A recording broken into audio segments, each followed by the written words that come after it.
Boa noite. Boa noite. Antes da gente começar, né, nosso movimento, eu queria saber quem que está entrando em contato com o sistema de tempo de ser pela primeira vez, vindo a um evento. Podia levantar a mão. 1, 2, 3, 4. Muito prazer, então, eu vou... 5? 4. Deve ter gente também nesse estado na internet, por enquanto eles devem estar ouvindo a gente ali. Eu vou explicar um pouco primeiro o que é o sistema, bem rapidinho, depois eu me coloco à disposição para conversar sobre isso, se vocês quiserem. Me apresentando primeiro, eu sou o Renato Otto, sou coordenador do Núcleo de Aprendizagem de São José dos Campos, que pertence ao Sistema Tempo de Ser. Tá? Eu vou pôr numa página...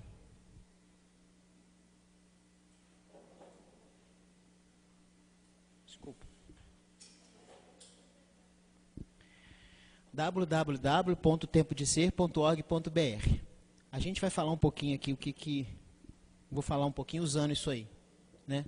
O que é o sistema? É um empreendimento que promove estudos e pesquisas acerca dos fenômenos psíquicos e o seu impacto no comportamento e nas relações humanas, tendo por objetivo constituir uma nova pedagogia que a gente denomina educação de essencialidades, que nada mais é do que a organização e a descrição do método ou conjunto de métodos para o autoconhecimento, que estimula no indivíduo o seu potencial de inteligência mediúnica. O que é isso? É a capacidade de elaborar e desenvolver um projeto olhando para si mesmo. Inteligência mediúnica é isso, é a capacidade de me perceber, me sentir. É isso que a gente define como inteligência mediúnica. Então, capacita o indivíduo a elaborar e desenvolver um projeto pedagógico individual, que é o projeto que atenda às suas próprias necessidades de autoconhecimento. Ou seja, a pessoa, quando ela se expõe ao sistema Tempo de Ser, a pedagogia tenta promover nele, ou oferece ferramentas para ele, para que ele busque uma metodologia própria dele mesmo para o seu autoconhecimento. Qual que é o propósito do sistema? Constituir uma nova pedagogia denominada Educação de Essencialidades, que estimule no indivíduo a autoaprendizagem, por meio do seu potencial de inteligência mediúnica, formando educadores aptos à própria autogestão. E qual que é o compromisso do sistema? Oferecer os estímulos e considerações e visões sobre si mesmo, como nunca antes o indivíduo experimentou, desenvolvimento do potencial autoobservador. Espera-se que o indivíduo, ao se expor aos conteúdos do sistema Tempo de Ser, desenvolva ou se transforme para ser e exerça o seu potencial autoobservador. Onde que a gente faz? Nesses ambientes aqui, núcleos de aprendizagem. E em ambientes que são teóricos, laboratoriais e práticos, estruturados em 3 ciclos, em 3 anos. Tá? Como que a gente faz? Promovendo estudos e pesquisas acerca dos fenômenos psíquicos e o seu impacto no comportamento e nas relações humanas. E qual que é a nossa perspectiva a partir disso? Referenciar a vida autoconsciente, representada por uma sociedade de indivíduos, né, que desenvolvem a autoaprendizagem e aprimoram, por consequência, o meio que eles estão inseridos. Eis a verdadeira arte de educar, que resumimos na expressão é tempo de ser. E o nosso lema, então, é a ética, dignidade e cordialidade. E aí a gente tem aí o link para o congresso. E quais os resultados e benefícios que a gente espera? Reconhecimento da inconsciência psíquica, reconhecimento de que algo se manifesta por mim e eu desconheço. A inconsciência psíquica. Revelação do potencial desconhecido, que é essa inteligência mediúnica, a capacidade de tornar visível o invisível. E o interesse, então, é que a inteligência mediúnica me faça conhecer aquilo que em mim é inconsciente. Elaboração de um projeto pedagógico individual, ou um plano de vida para mim mesmo, a partir das minhas limitações observadas, a partir do meu inconsciente observado. Aprimoramento da forma de me relacionar, valorização da convivência, em qualquer âmbito, vivência da autonomia e alteração da postura, hábitos e costumes, para uma postura mais ética, digna e cordial. Então, é isso que a gente tenta aqui, tá? No sistema Tempo de Ser. O que está acontecendo aqui hoje faz parte do nosso arcabouço teórico. Né? São palestras de uma vez por mês que acontecem todas as quintas-feiras. A próxima vai ser só ano que vem. Tá? E no ano que vem a gente vai fazer 2 por mês. E a gente também ingressa no ciclo 1 no ano que vem, para quem quiser e tiver interesse, pode procurar a gente. A gente vai informar, acho que todo mundo passou o e-mail ali na hora que entrou, a gente vai informar quando vai ser o início das atividades no ano que vem. Essa é a última atividade pública que a gente tem esse ano. Tá? As outras atividades são para os alunos dos ciclos. Tá? Este núcleo é o núcleo de São José. Temos mais 5 núcleos, 4 no estado de São Paulo e 1 no Paraná, em Londrina, Birigui, São Paulo, Bauru, Birigui, e esse aqui são Maringá. Não, desculpa. Eu já tinha falado Birigui? Tá, então são 2 no Paraná. E hoje, então, o que a gente vai fazer é a palestra com Maritza e Daniela. Faz parte do nosso arcabouço teórico do sistema. Essa palestra está sendo assistida pela internet por outros núcleos. Né? O núcleo de Birigui está assistindo hoje junto com a gente, e tem outros internautas em São Paulo, em outros lugares. Por isso que a gente pede assim, que a participação com elas seja feita bastante, mas seja feita por microfone. A gente vai ter um microfone disponível, é só levantar a mão que a gente chega ao microfone. A gente pede que desliguem os celulares, por favor, ou deixem em modo de vibração. E tenho que informar também que o áudio está sendo gravado para posterior acesso e dimensionamento do material. Tá bom? Se vocês tiverem dúvidas, estamos aqui no final para conversar, à vontade.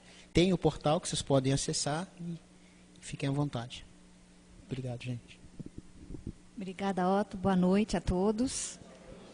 Para a gente é sempre uma alegria estar aqui, porque é mais uma oportunidade de autoaprendizagem.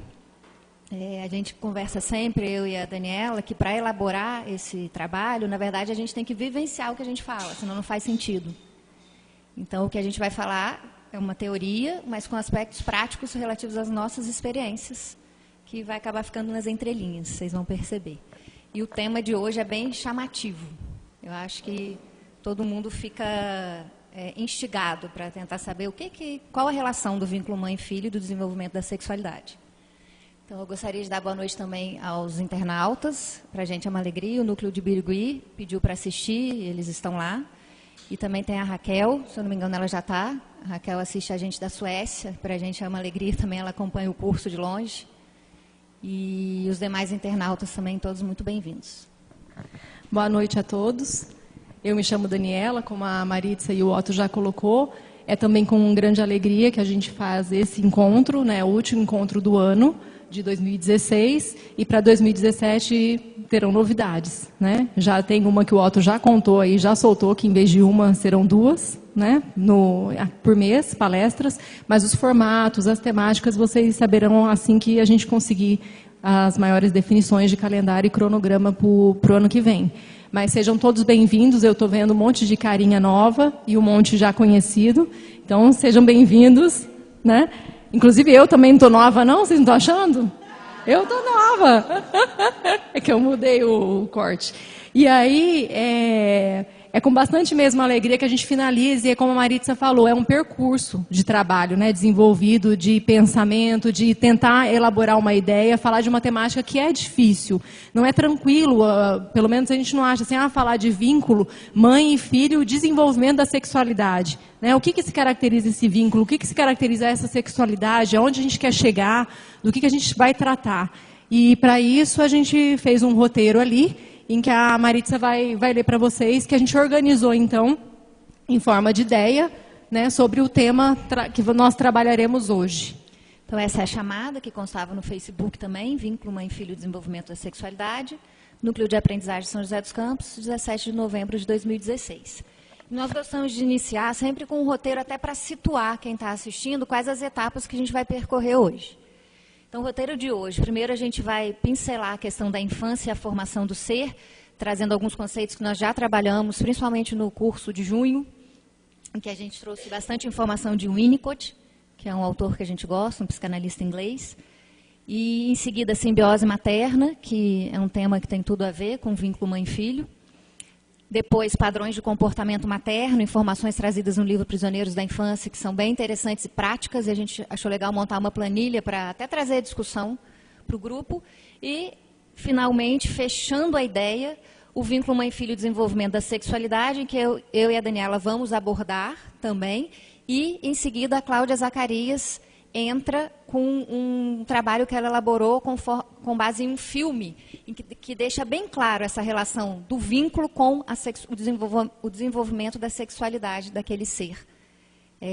A Cláudia é autora dos livros que a gente usa muito no projeto, né? Ela, juntamente com a Cláudia Carvalho, que é de Bauru, escreveram os livros Prisioneiros da Infância e Crescer Dói, e tem uma bagagem grande relativa a essa questão, que sempre é tratada nos livros, que o vínculo mãe e filho é, como a gente vai ver, a base do ser humano. E para a gente é uma alegria poder receber a Cláudia hoje, até agradecemos o convite que ela aceitou, prontamente aceitou e preparou um trabalho muito bonito. Então, temos todo esse percurso hoje. Isso, para começar, nós vamos passar esse vídeo, talvez alguns já conheçam, e após o vídeo eu vou comentar um pouquinho por que a gente começa com esse vídeo, tá bom?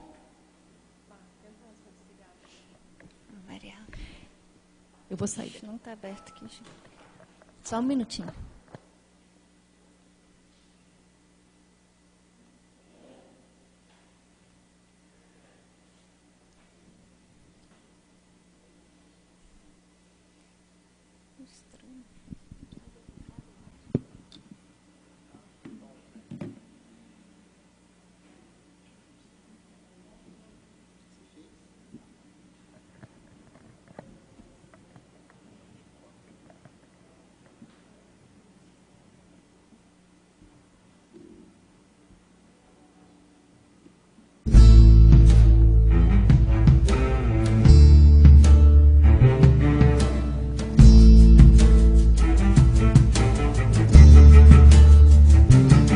Debaixo d'água tudo era mais bonito, mais azul, mais colorido, só faltava respirar. Mas tinha que respirar. Debaixo d'água se formando como um feto, sereno, confortável, amado, completo, sem chão, sem teto, sem contato com o ar. Mas tinha que respirar todo dia, todo dia, todo dia, todo dia. Todo dia, todo dia.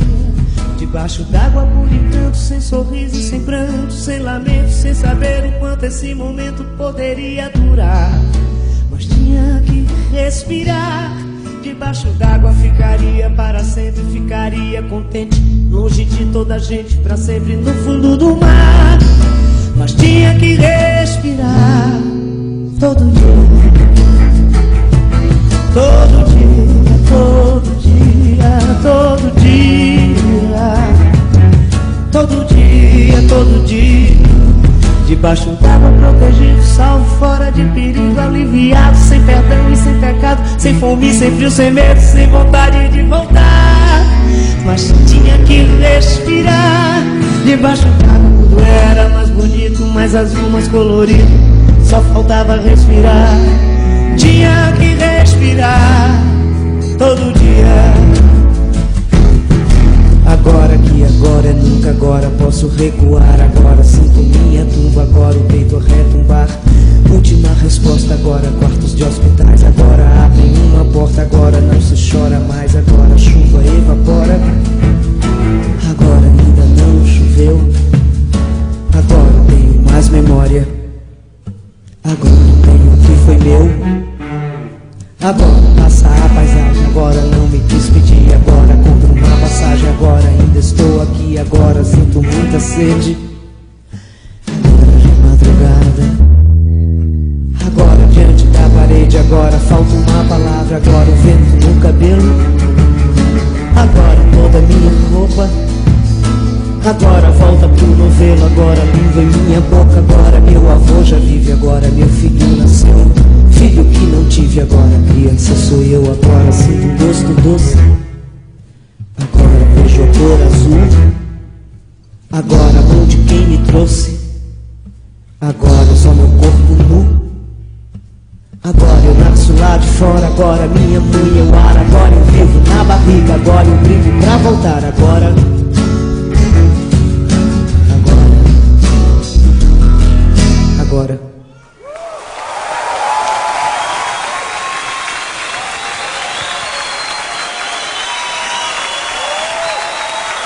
Obrigado, senhores.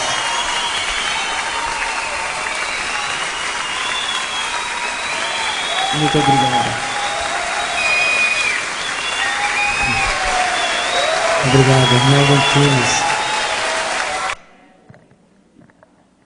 Agora, né? Quem não pensou em voltar para a barriga da mamãe, né? Lugar confortável, agradável, quentinho, protegido, né? Sem medo de nada, porque tudo que estava ali era eu e ela, né? Aquele ambiente pequeno, mas agradável, né? Porém, a gente tem que crescer. Depois que nasce, né? Já passamos a morrer a cada dia, crescendo. Então, a gente começa para falar de vínculo materno e o desenvolvimento da sexualidade, falando deste lugar, né? Como a Betânia fala, dentro d'água, debaixo d'água, que é dentro da barriga da mãe.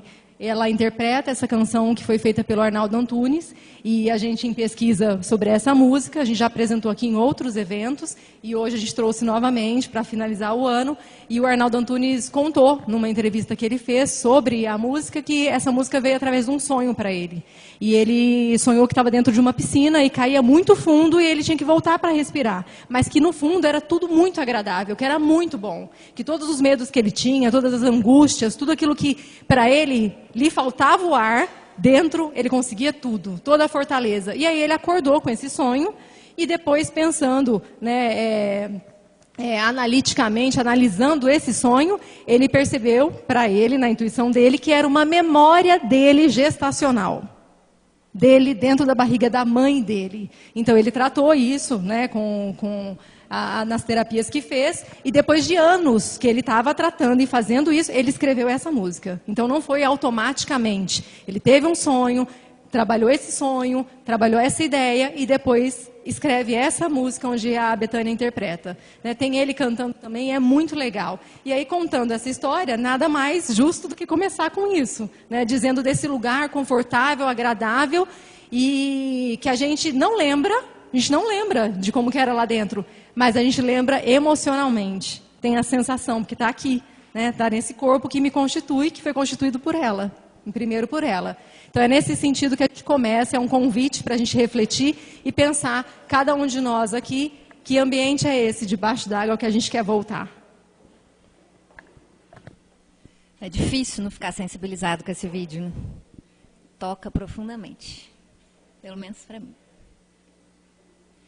E aí, quanto à infância e à formação do ser, que foi esse tópico que a gente começou com um estímulo sensível para nos fazer relembrar, mesmo que inconscientemente, o que é esse vínculo mãe-filho, nós trouxemos essa imagem também, que é de uma obra bem famosa do Gustav Klimt, acho que a maioria aqui já deve ter visto, e que é interessante. Eu estava pesquisando também, o nome que eu conhecia dessa obra, que a gente já usou também em outros cursos, é Mãe e Filho. Mas pesquisando um pouco mais aprofundadamente, isso é um trecho de uma obra do Klimt, que é um pintor austríaco, bem conhecido, que usava muita sexualidade nos quadros dele. E isso aqui, na verdade, é um trecho de uma obra que o nome dela é As Três Idades da Mulher. No fundo, na obra completa, tem uma outra mulher aqui, que seria a avó. Então, é a representação da avó, já idosa, com uma barriga protuberante, o cabelo assim para frente. E do lado, envolta no mesmo manto, estão a avó e a filha, né, que é a mãe, e a neta. Então, seriam 3 gerações de mulheres.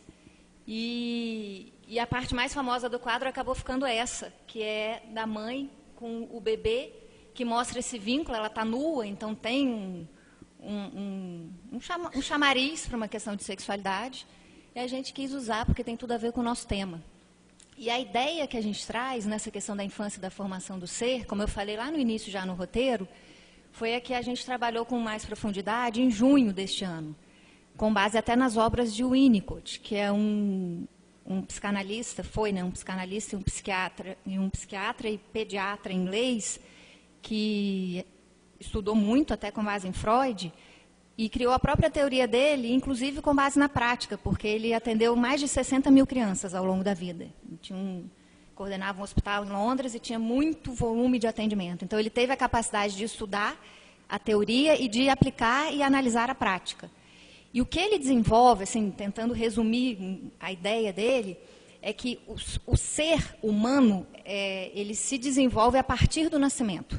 Na verdade, ao nascer, é um filhote, como se fosse de um animal da espécie humana. E vai ser a partir do nascimento, no trato da mãe, da figura materna, com este filho, que vai ser desenvolvido o ser humano.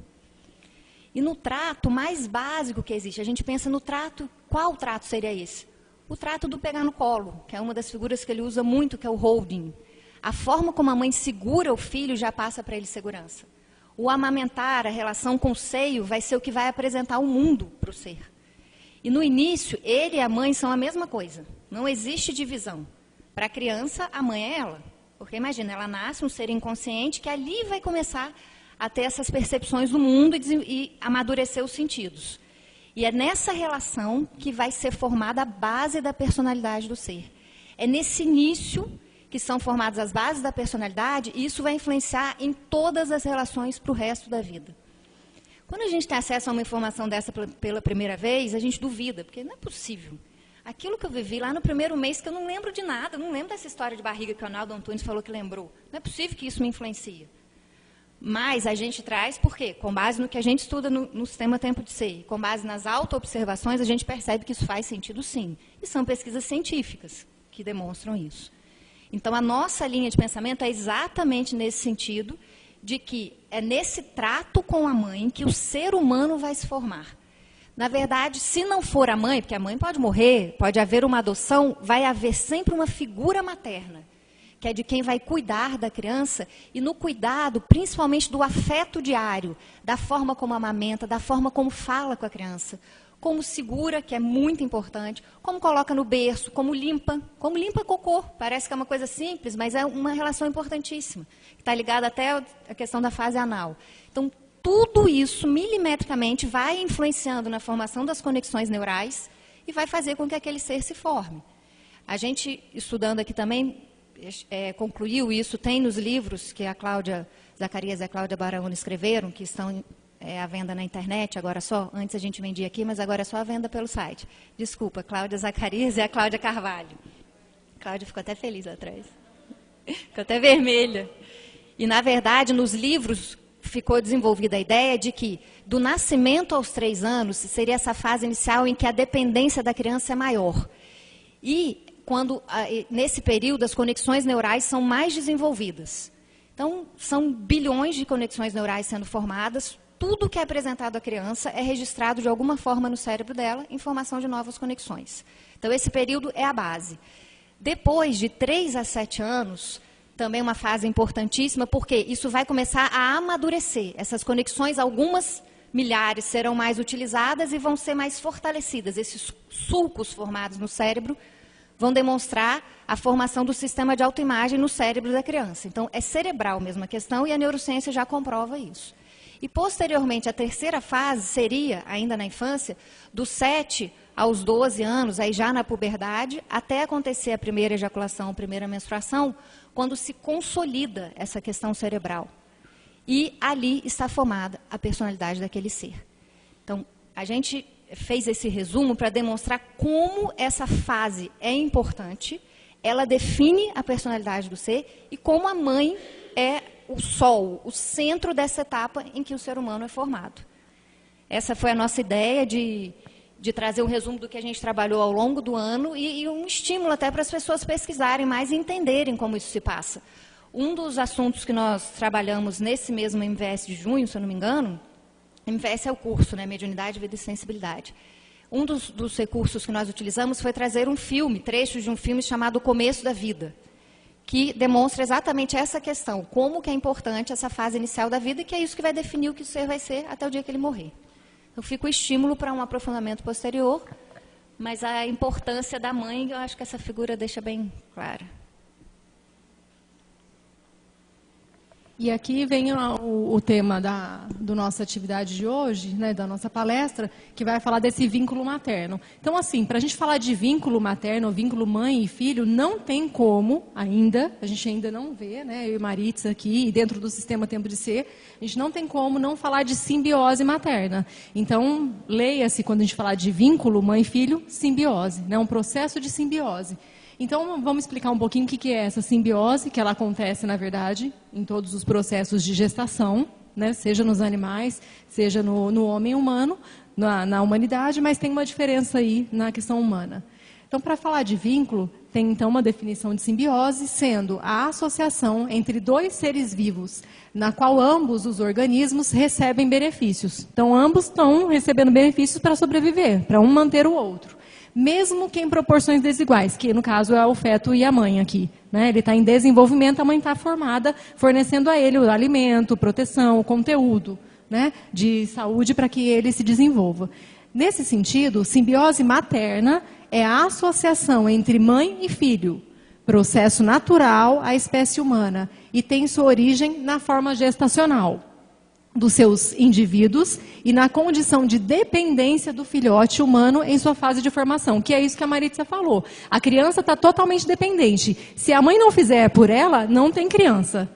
Não tem gestação. Então, a mãe, nesse momento, é a figura que inaugura. Né? Ela inaugura, ela cria uma unidade junto com o pai. O pai teve o processo de concepção, mas daquele momento em diante é dentro da mulher. É a figura feminina, essa figura materna que vai constituir aquele novo organismo. E é muito intrigante pensar, como a figura está colocada aqui, é um organismo dentro de outro organismo sendo criado, né? Sendo desenvolvido, gestado, sentido. Então, o que acontece nesse período aqui de simbiose? Esses dois seres estão dependentes um do outro, dependem, né? Então, eles existem só porque um está com o outro, nessa existência.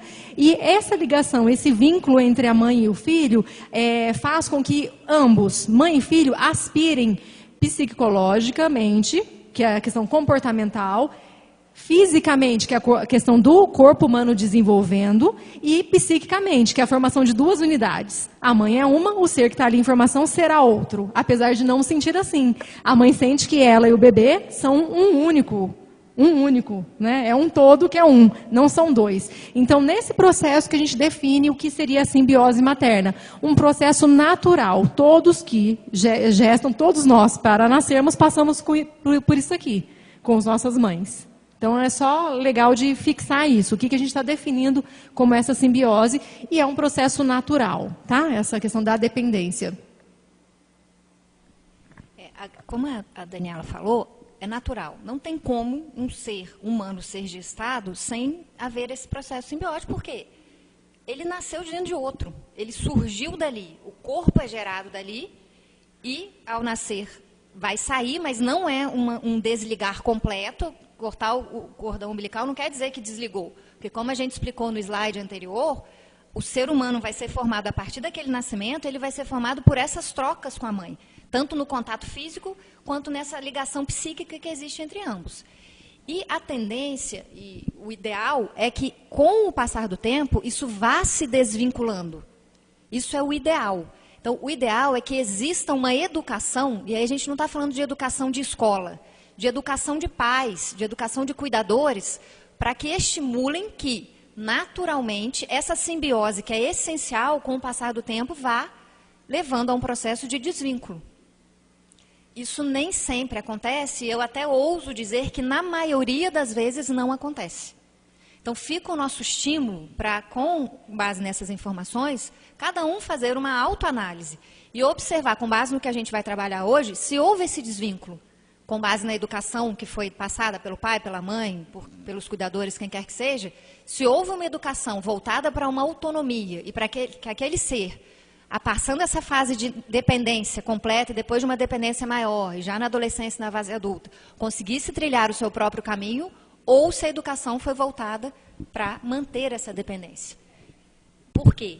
Esse estado de simbiose promove uma influência entre ambos, pois o que a mãe pensa, sente, vive, influencia e passa para o filho. A ligação é psíquica, né? Essa influência nubla o olhar da mãe, ela e seu filho são um único ser, um todo sem delimitação. É natural que seja assim. Não tem como, pelo menos até onde a gente consegue ver, um ser em humanidade nascer e crescer sem ter essa ligação psíquica, porque é isso que vai dar bases para ele ver o mundo. Ele vai ter informações sobre o mundo através do contato com a mãe, até o momento em que ele consegue, com a entrada do pai, como a Dani vai explicar, começar a ter um olhar de outros, e em outras relações começar a ter outros e se desvincular. O grande desafio é quando não há estímulos para que esse desvínculo aconteça, por quê? Tem muitas situações em que, em especial as mães, pode acontecer com o pai, mas geralmente é na figura materna que isso acontece, ela não vê o filho como algo à parte dela. Ela o vê como um apêndice dela. E, na verdade, o que acontece é uma projeção. Ela se projeta naquela parte que ela tem, porque já que saiu dela, e isso não é que ela fala, eu vou me projetar no filho, de forma alguma. Na verdade, a educação que ela recebeu foi assim, porque não havia o desvínculo, provavelmente, da mãe com a avó, e, enfim, isso daí vai se repetindo. Então, o estímulo que fica de nós observarmos é, se naquele processo de mãe e filho, ela consegue enxergar o filho como algo à parte e proporcionar uma educação para essa busca de autonomia, no tempo que for possível essa autonomia acontecer, ou se, na verdade, o que acontece é uma projeção, em que ela projeta no filho a criança que ela foi. E muitas vezes tem atitudes da mãe que ela teve. Essa informação também pode parecer estranha se ouvir, se for a primeira vez, mas, por incrível que pareça, nos nossos processos de autoobservação, a gente percebe como que isso acontece. Eu posso falar de mim com meu filho. Como que ele repete, na verdade não é ele, né? A forma como eu cuido e a questão da inconsciência faz com que as situações que eu vivia na infância se repitam. E eu aja como a minha mãe e ele exatamente como eu agia como criança. É impressionante, não é porque eu quero, de forma alguma, é porque eu nem percebia que isso acontecia. E aí, quando a gente tem acesso a informações como essa, é possível começar, pelo menos, a observar, porque o primeiro passo é esse, ver que isso pode acontecer. E nessa consideração de que isso pode acontecer, a gente passa a fazer uma coisa que a gente não está acostumado a fazer, que é reconhecer que existe um outro, a parte de mim. Esse é o mais difícil, porque é sempre um prolongamento. É a mesma coisa, gente na mesa com a família toda e fala assim, passa o sal para mim, e o outro passa, mas o outro sou eu. É o meu bracinho que foi lá na mãe elástica e voltou. Né? Passa tal coisa para mim e tem que fazer, porque sou eu, os meus apêndices. Né? Então a mãe vê e sente dessa forma. E nós, filhos, sentimos o mesmo, porque é natural. Porém, tem esse aspecto que a Maritza pontuou, da questão de uma educação, de uma educação não preparada homeopaticamente para esse desvínculo, a gente acabar ficando preso naquela fase, né, com as características daquela fase. Então, se portando como adulto, tendo um corpo de adulto, mas com comportamentos completamente infantis. Ou uma vida emocional completamente voltada para aquela dependência de mãe e filho, né, o que nós tivemos lá. O Zuin quer perguntar. Boa noite. Oi, Zuin. Boa noite. Tudo bem? Dentro do conceito da simbiose, qual que é a vantagem que a mãe recebe do feto? Não seria só a dependência emocional que, na verdade, não seria benéfico? Eu pensei nisso também, quando a gente elaborou o material, eu leio 500 vezes esse material, uma coisa meio alucinada. E antes de vir, eu já pensei nessa pergunta. Assim. Eu falei, tudo bem, uma simbiose, mas assim, é mais fácil de ver a simbiose pelo lado do filho, porque, na verdade, o filho não existe sem isso, não dá. A gente ainda não consegue materializar um corpo sem uma mãe e um pai para conceber e depois uma mãe para gerar, para gestar, dentro da barriga os 9 meses. Mas o que eu percebo é que a mãe tem como benefício a parte emocional, porque faz muita falta, geralmente, para uma mulher não ter. Então, tem alguma coisa que supre, que eu acho que é biológico também. Então, isso, pelo que a gente estuda e tudo, eu acho que é uma carga genética mesmo, que precisa. Então, na minha visão, a simbiose seria nesse sentido. A mulher precisa gestar, e ao gestar, isso vai trazer uma sensação de plenitude. Porque, geneticamente, é muito importante para a espécie que ela geste. E que ela reproduza e que ela coloque esse planeta inteiro lotado de gente, para a gente poder que garanta o prosseguimento dela, da espécie dela. Né? Da espécie de dela mesmo, forma. Como psique podendo se manifestar em corpos, diríamos. Sim. Mas eu pensei nisso, porque se a gente for pensar fisicamente, só o meu corpo não precisa gestar, eu consigo sobreviver sem. Mas tem uma parte emocional que é muitas vezes muito mais forte a carga do que o próprio físico, que me diz que eu preciso fazer isso, senão eu não fiz tudo que eu tinha que fazer nessa vida. Uma determinação biológica, mais do que qualquer outra coisa. Eu ia propor isso, que para a espécie, para a mãe, a simbiose da criança é com a espécie. Não tem nenhum animal mais desenvolvido que não respeite uma fêmea prenhe. Né? A mulher, quando ela tem um feto na barriga, ela é a toda poderosa perante a própria espécie. Ela demonstra na prática que ela é apta a reproduzir. E isso traz um ganho emocional, quando você vê nitidamente nas mulheres, quando elas estão grávidas, elas ficam mais bonitas, mais senhoras de si, até que a gordura e tal comece a debilitar ela um pouco. Mas até então, ela é toda poderosa. E isso você pode ver em outras espécies desenvolvidas também. Né? As fêmeas prenhes, elas são respeitadas por todos os outros indivíduos da espécie.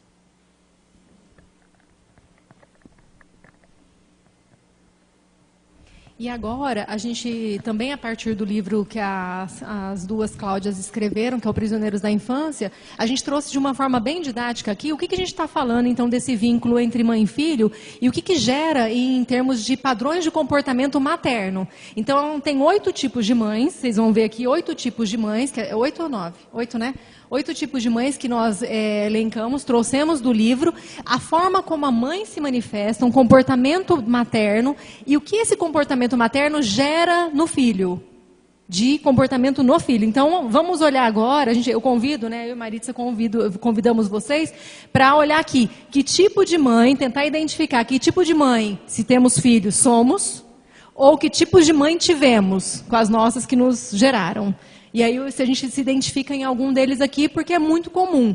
Lembrando também que antes da gente começar a falar das características aqui, é lógico que a gente vai ter de tudo um pouquinho aqui.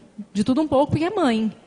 Né? Mãe é filho. Então, tem características comuns do que é maternal, características do comum do que é um filho, uma criança na infância, né? Das dependências. E aí, a gente observa que, assim, a gente terá vários, mas tem um que vai predominar mais na gente, que a gente consegue perceber que é mais forte, é um comportamento mais forte, mais atuante. Então, se percebam aí, e aqui é a mesma coisa nos filhos, e a gente vai dialogando de uma forma didática, nessa forma de tabela, tá? Então, vamos lá. A primeira mãe é a mãe dita superprotetora. É a mãe que dá tudo, acoberta, evita que o filho sofra. Então, o que ela puder fazer para o filho, ela vai fazer para ele não ter que pedir. Se ele vai pedir alguma coisa, ela já fez. Se ele vai falar alguma coisa, ele nem pode finalizar a ideia, porque ela finaliza para ele. Ela já termina de falar o que ele quer. Né? Ai, peraí, faz aqui o outro. Vai subir na árvore, não pode subir na árvore, porque vai se machucar. Não, eu não quero você, vai acontecer isso, então não sobe, fica aqui pertinho. Então fica totalmente acobertando. Então proteção extremada. E aí o filho cresce e sente-se incapaz, frágil, dependente, depende de alguém, daquela estrutura que o aprove ali, que o proteja, quer alguém que faça por ele, porque ele aprendeu que ele sozinho não podia dar conta, não podia subir na árvore, não podia fazer tal coisa, porque não dava conta. É um filho exigente, tímido e receoso. Então, tem essas características aqui que o filho consegue abarcar ou consegue demonstrar tendo uma mãe super protetora. Vamos para a segunda. A mãe polvo. Olha essa. Lembrei da próxima. Fazer tudo? Para quê? Precisa? Olha lá, mãe polvo. Rápida, ardilosa. Aqui é uma palestra que vai ter, viu, gente? Do colo de mãe. Depois eu faço a propaganda e vai falar disso aqui. Mãe polvo, rápida e ardilosa, deixa no filho a permanente sensação de vigilância. Controladora e manipuladora. Ou seja, ela faz tudo, ela dá conta de tudo e faz para que ele nem sinta. Ela faz tudo, ela dá conta, ela tem que dar conta, ela tem que mostrar isso. Então é aquela mãe com vários braços, tentáculos, dando conta de tudo. De casa, do trabalho, da escola, enfim, tudo. Do marido, né, que é um pouco esquecido, né, logo que o filho nasce.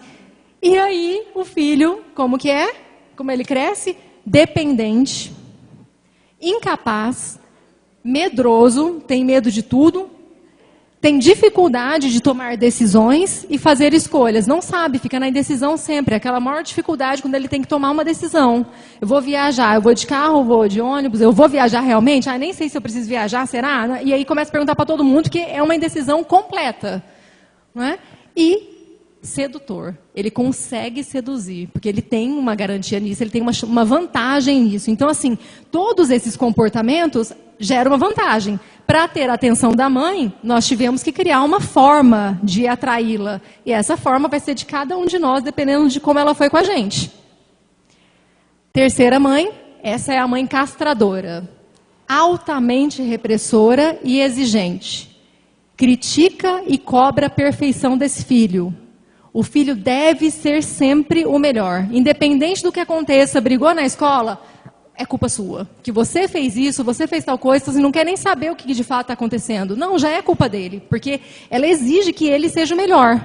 Ele tem que dar o exemplo, ele tem que cumprir tudo, é obrigação dele. Se for filho mais velho, piorou, porque tem que dar o exemplo mesmo, né? E aí o filho, dificuldade de se expressar, porque se sente ali inseguro do que vai falar, do que vai acontecer, inseguro, necessita de constante aprovação. Ele é castrado em formas de ideia. Ele não pode pensar uma coisa, ele não pode ousar em fazer alguma coisa, porque a mãe já corta. Porque quer super proteger, quer super ali, né? Manter altamente no lugar, quadradinho. Meu controle, é um limite que ela precisa para se sentir confortável. E tolhido. Então, ele é tolhido em todos os sentidos. E aqui a gente pode pensar, então, castrado, tolhido, inseguro, e vamos pensar na sexualidade. Como é que esse ser fica na questão da sexualidade? O de cima, sedutor, e o de cima, exigente, receoso, frágil, incapaz. Então, vamos tentar fazendo as ligações aqui do tema, né? E a última mãe desse conjunto aqui, que é a permissiva. Não interpõe limites para o filho. Ou seja, não tem regras. Não existe regras. Ele pode fazer tudo o que ela quiser, que ele quiser, que ela, para ela, não está nem podendo. Estou nem podendo comigo, como é que, né? Então, fica assim. E aí, o que acontece com uma criança que, nesse ambiente, percebe que a mãe não põe limites? Não existe alguma coisa que diga, até aí você pode. Agora você não pode mais, não. O filho é impulsivo, sem limites, não tolera frustrações, porque como ele nunca ouviu um não, como é que ele vai tolerar? Você não pode. Não, agora não dá. Ele não ouviu. Não é? Forte tendência a vícios, então é uma pessoa que precisa, para se sentir, precisa se aventurar, fazer esportes radicais, precisa vícios que tragam aquela endorfina, aquela questão de entorpecimento. Me entorpece para que eu viva e sinta mínimo de prazer, mínimo de segurança. Vícios, expõe-se a risco, então já faz todo esse tipo de coisa, sem ter muita preocupação do que vai acontecer, e situações autodestrutivas. Então ele se coloca nessas situações, né? Inseguro e muito ansioso. Demais, assim, a vida está passando, está atropelando, e ele já está mais sofrendo lá na frente, porque ele quer viver, ele quer ter aquela segurança, ele quer ter aquela questão de sentir-se de alguma forma. Como não tem limites, não tem como sentir-se. Para sentir-se, precisa fazer muito, quase assim, se desgastar. Aqueles que treinam pra caramba, né, Bia? Treinam pra caramba, tá ralado ali, não tá aguentando, mas, né, tem que se sentir de alguma forma. Então é que se leva ao extremo. Já temos questões aí? Sim. Não vou ser convidada a me Tá animado, né, Zuim? Nesse aspecto, qual seria o modelo ideal de mãe?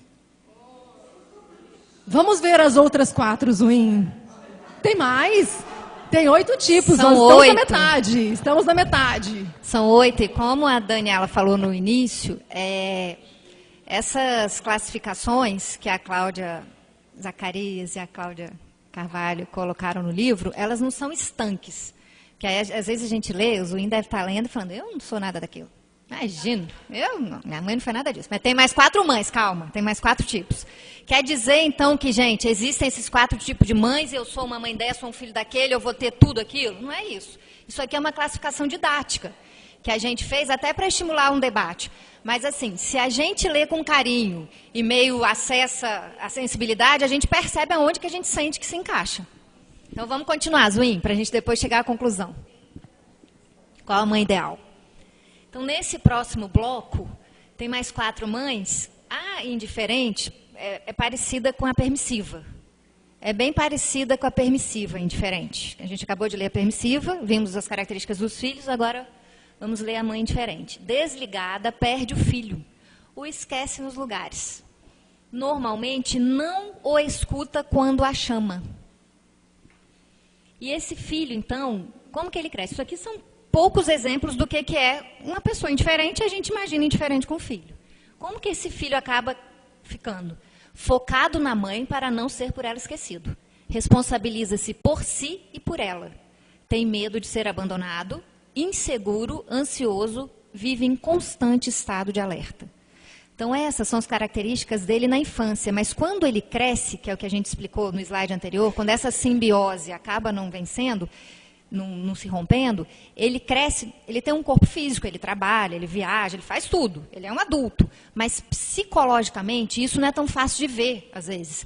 Lá por trás, isso daqui está bem abafado, mas é o que ele sente. Então, como que essa criança cresce? Ele é um adulto já, mas tem uma criança lá dentro que é insegura, que é ansiosa e que vive em constante estado de alerta. Porque lá, quando ele foi formado, ele experimentou as sensações de ser esquecido. E houve uma inversão de papéis. Porque quem era o adulto que devia cuidar e dar a mão e saber aonde está e levar e pegar, muitas vezes não tinha essa postura. Porque não queria, gente? Óbvio que não. Porque tinha as limitações, de acordo com o que vivia, ou da forma como foi criado, provavelmente. Então, criou esse encaixe de uma criança que inverte o papel e que ela vira o adulto da relação. E desde pequeno já é ela que toma cuidado com as coisas, já é ela que vai prestar atenção se a mãe, na verdade a figura materna, porque no fundo pode ser até o pai quem faz isso, se é o pai que tem a representatividade de maior cuidador e de maior segurança. E aí pode acontecer dessa criança sentir que ele que tem que cuidar, já que aquela figura materna não consegue. E aí inverte o papel. Então, esse que... Tem um escrito da Raquel aqui.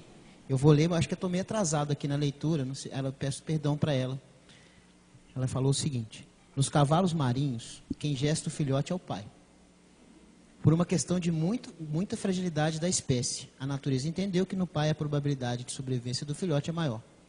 Eu acredito que a sobrevivência nos faz querer ter filhos e não querer ter filhos. A sobrevivência e a seleção natural fazem com que a espécie se esterilizem e se extinguam. Acredito que da mesma forma que devemos nos desvencilhar dos nossos pais. E já acho isso bem difícil. Então, essa fala dela está um pouquinho atrasada, porque tem a ver com a pergunta do Zuin sobre a simbiose. Então, o que ela quis demonstrar é que... então está com delay na... entendi. Então, não é culpa nossa, vamos dizer. Legal, mas vai falando, Raquel, porque você vai ouvir daqui a 5 minutos, mas a gente responde. Não tem problema nenhum. Já é um avanço, levando em conta onde ela está. Então, passando da indiferente, que é muito ligada à permissiva, assim, é até um pouquinho difícil de separar, porque, como a gente falou, não são categorias estanques, é um pouquinho de cada uma, mas o interessante é a gente perceber o que a gente sente que prevalece na nossa educação e quais características daquela de filho que a gente traz hoje. A sedutora trata com mimos, seduções e ardis para manter o filho ligado a ela. Coloca o filho no lugar do parceiro. Afaga o filho de forma altamente sensual. Sem perceber. De novo, assim, não é uma coisa consciente. Eu vou seduzir o meu filho. Vou colocar o meu filho no lugar do meu marido. Nunca, gente. A pessoa não percebe que fez. Está ali na formatação dela e está fazendo. Se você falar que faz, provavelmente ela vai achar que não faz, porque não consegue ter um olhar neutro, né? No fundo, ela acha que é julgamento. Mas isso acontece e a gente sabe, porque provavelmente todos já percebemos isso em alguma situação. E esse filho como fica? Tem um desenvolvimento da sexualidade prematura e aflorado, e aqui, mais uma vez, a gente traz o enfoque para isso, como que esse trato e esse vínculo vai influenciar em como vai ser o desenvolvimento da sexualidade. Tem uma necessidade de contato e de toque, que todos têm, mas que nesse caso a gente percebe que é mais intenso. Se sente o parceiro ou a parceira, quer dizer, não quer dizer que precise ser filho, pode ser mãe com filha. Mas aquela filha ou aquele filho vão se sentir, por essa forma de ser tratado, como parceiro da mãe. Há uma inversão de papéis. Enquanto no outro caso, no de cima, da indiferente. E a inversão de papéis é porque o filho, também numa postura de adulto, assume o lugar do parceiro. Isso quer dizer, então, que o filho tem relacionamento sexual? Não, gente. A gente está falando de coisas que acontecem por trás, relacionamento sexual com a mãe. Não é uma coisa assim... Pode até acontecer, a gente sabe, existem casos, mas o que a gente está falando aqui são posturas sutis, mas que influenciam muito na formação da pessoa. Raiva contida, então isso é bem fácil de identificar em filhos de mães chantagistas. Ele tem aquela raiva que não expressa, mas é uma coisa que, se explodir, sai da frente. Pode ser colocada para fora em estados explosivos. Porque foi o que conteve aquela infância inteira, com aquela mãe que manipulava, chantageava, chorava e fazia o drama, e ele se submetia, porque a criança se submete, ela não tem opção. Ela não tem discernimento. É aquilo que tem, e é assim que ela é formada. Mas isso causa um estado de raiva contida. Pode ser qualquer coisa, é minha mãe. Então, o ser mãe, ter uma mãe, é tudo. Exatamente tudo que o filho tem. Por fim, o 8º tipo que tem nessa categoria, que elas utilizam como uma forma de esclarecer no livro, é a mãe sofredora, que também é parecida com a chantagista, mas tem um viés mais melodramático, vamos dizer, para a doença ali. Injustiçada, vitimada, dispersa a pena e compaixão do filho, e tem um fortalecimento da aliança mãe-filho. O pai aparece como um parceiro algoz. Então, da mesma forma que a sedutora, o filho entra no lugar do pai e essa mãe se faz de vítima, é a típica mãe vítima, para que esse filho volte o olhar para ela e assuma esse papel do parceiro, mais uma inversão de papéis. Como que fica, então, o filho da mãe sofredora? Deve estar sempre ao lado da mãe, minimizando o seu sofrimento. A fala é, minha mãe não sobrevive sem mim, logo, eu não posso abandoná-la. Muita dificuldade de deixar a mãe e seguir sua vida. Então, é um ser que, por exemplo, na sexualidade, dificilmente ele vai manter um relacionamento estável, vai sair de casa, vai conseguir morar longe, vai mudar de país. Por quê? A mãe não vive sem ele. São hipóteses em que, se o vínculo for forte, como a gente falou antes, se não houver essa ruptura da simbiose, ele não vai casar, ele vai morar com a mãe. E, se sair de casa, ele vai sentir uma eterna culpa. Então, pode ser até que ele consiga, dependendo de como essa simbiose foi se fazendo, ele consiga sair, consiga casar. Se não for um caso tão crítico. Mas a sensação sempre presente é de que eu não estou fazendo o que eu deveria pela minha mãe. Eu tinha que estar do lado dela. Ela precisa de mim. Eu estou em falta com ela, não é? E aí, voltando então para a pergunta do Zwin. Você quer responder?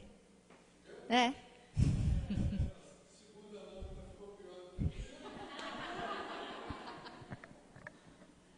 Então, assim, na nossa visão, e talvez a Cláudia possa responder melhor, sua querida parceira, para quem não sabe, a Cláudia que escreveu o livro, maravilhoso, é a esposa do Zwin. O que a gente percebe, Zwin, é que são categorias distantes. Às vezes a gente lê e fala, nossa, cruz credo, isso daí está viajando, que exagero. Não, é uma forma de demonstrar com coisas bem pontuais e fortes para a gente conseguir identificar. Então, quer dizer que eu sou exatamente... Eu acho que eu sou... Vou ter que falar, né? Eu e a Dani nos comprometemos a falar o que a gente acha que é. Então, eu vou falar. Eu acho que eu sou mãe castradora. E acho também, a teoria que a gente desenvolveu aqui, né, Dani, nas nossas discussões, que eu sou mãe castradora para compensar a mãe que eu tive. Que eu acho que a minha mãe era indiferente e permissiva. Então, como a minha mãe não me via nunca foi na reunião da minha escola, essas bobeiras, mas que foi o que me marcou, porque eu era quinta filha, ela... já não estava mais com o gás todo, né? Eu me sinto assim, se ela foi mesmo, eu não sei dizer, mas eu sinto como se ela fosse permissiva ou indiferente. Isso é o meu sentir, né? E, para compensar isso, uma questão de ponto e contraponto, eu acho que eu inverto com o Pedro para tentar compensar, mas que na prática você chega quase na mesma coisa, sendo a mãe castradora. Aquela que vai em 500 reuniões, marca reunião que não existe, aquela que controla.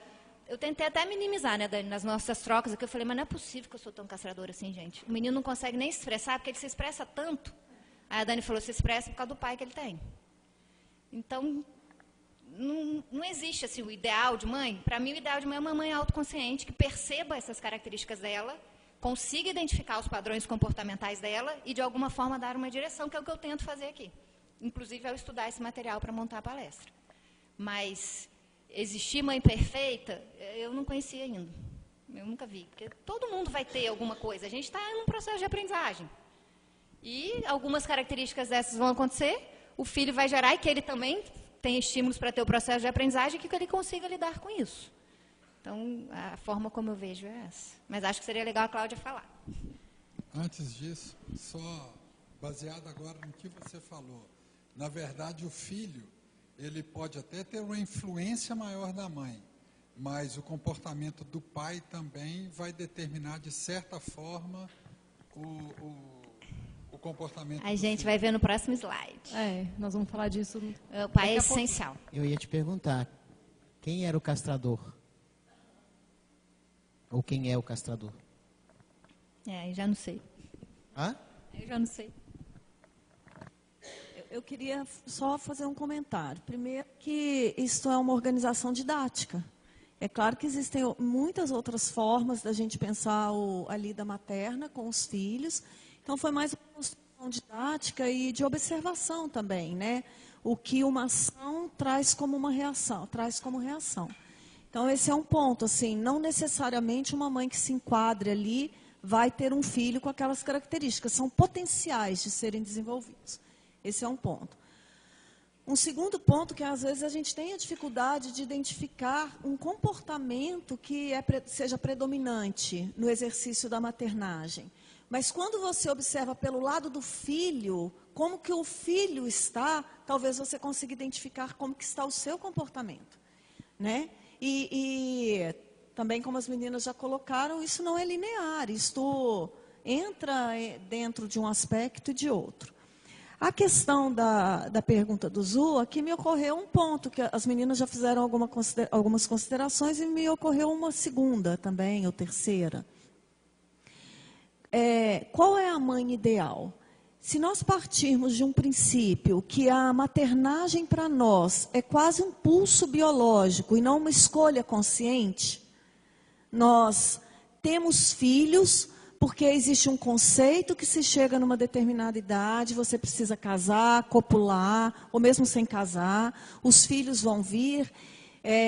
Se nós vivemos numa cultura onde nos foi passada que o amor maior é só o amor de uma mãe pela filha, nós vamos buscar essa maternagem não com uma consciência, mas muitas vezes querendo oferecer a nós mesmos, na condição dos filhos, uma infância que não tivemos.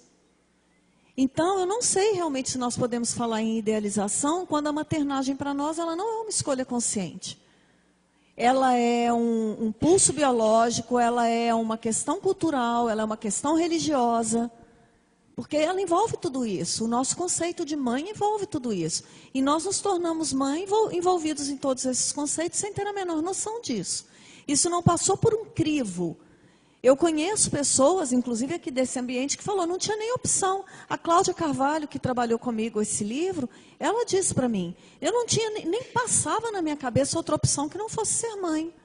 Por um desenvolvimento de uma formação, de uma base, né, de uma cultura, de uma religião. Mas eu não tinha outra opção na vida a não ser mãe. Então, como ser uma mãe ideal, se há escolha por algo que é tão significativo nas nossas vidas, né? Porque não sei se vocês percebem, a mãe depois que é mãe, a mulher depois que é mãe, ela basicamente desaparece para ela. O pai também tem os seus compromissos, mas vocês imaginem isso, o quanto a vida de uma mulher é alterada, o quanto uma gestação altera o estado de uma mulher. E a gente entra para uma vivência dessa sem a menor estrutura, só por conceitos e crenças. Então, qual é a mãe ideal?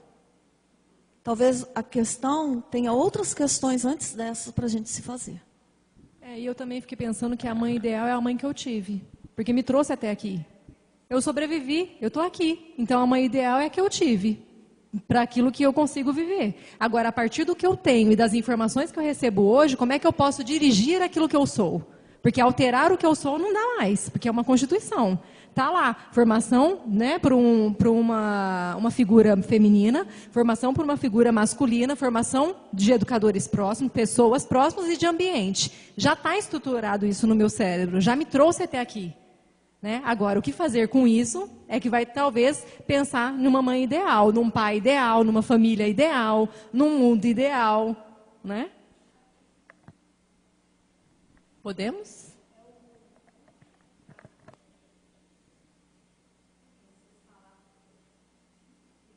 Vocês falaram que estudaram o Winnicott, né? E aí, eu nunca li o Winnicott, não sei nada, só de ouvir falar alguns trechos, né? E aí, se eu não me engano, ele define a mãe suficientemente boa. E talvez a mãe suficiente boa seja exatamente a antítese desses perfis aí que vocês traçaram, né? Porque aqui a gente só tem perfis o lado negro da mãe, né? E talvez essa mãe suficiente boa reunisse tudo que essas aí não são, né? Não sei, imaginei que essa seria o perfil de mãe ideal. E eu enxergo algumas mães com características diferentes dessas aí, e com filhos independentes, bem-sucedidos, enfim, né? A gente enxerga, né? Inclusive, no nosso meio, a gente enxerga que a gente tem uma parte da nossa mãe que não era só esse lado negro, né? Digamos assim. Eu não sei se vocês vão avançar para esse assunto. No fundo é isso. O que isso aqui traz é esse lado que geralmente é mais difícil de ver. Isso aqui é mais difícil de enxergar, principalmente em si mesmo. E como a Cláudia falou, às vezes é mais fácil você ir pelas suas características que você consegue identificar lá, para ver se te dá uma linha do que foi aqui. Mas esse é o lado que normalmente não é falado, não é mostrado. Mas que não quer dizer nem que seja ruim. Ele pode ser real, nem por isso deixou de ser a mãe ideal para mim, porque é que me possibilitou chegar até aqui, mas pode ser visto e direcionado, isso que eu tenho em mim. Não quer dizer que eu vou morrer inseguro, eu posso ter acesso a essa informação e num processo de autoconhecimento, ao acessar essa insegurança que eu sinto em virtude de tais e tais características que eu vivi na infância, eu coordeno isso. Ao enxergar a insegurança, eu posso fazer alguma coisa com ela. Então, é esse que é o estímulo de fazer esse quadro, com que, teoricamente, são características ruins. Mas são características que eu imagino que todas as mães tenham, essas e outras. Mas é importante conseguir acessar para poder até direcionar o que isso aqui gera. Oi, boa noite. Meu nome é Renata. Eu acho essa questão da mãe, a gente tem que ser eternamente vigilante para ser mãe, né? Porque ao mesmo tempo que eu quero que meu filho seja alguma coisa, eu preciso respeitar que ele é uma pessoa que tem vontades também. Até que ponto é uma birra e até que ponto é realmente uma vontade. E às vezes a gente tem que ser muito vigilante. Essa questão de... É muito mais fácil, às vezes, a gente deixar acontecer ou deixar para lá do que educar, né?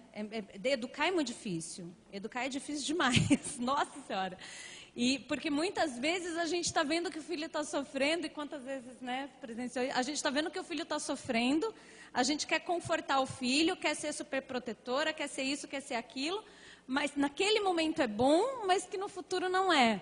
Então é tão difícil a gente ser vigilante nesse ponto e respeitar, não só respeitar a opinião do filho, a vontade do filho, respeitar o que ele realmente é, mas respeitar também essa coisa, é bom agora, mas e depois?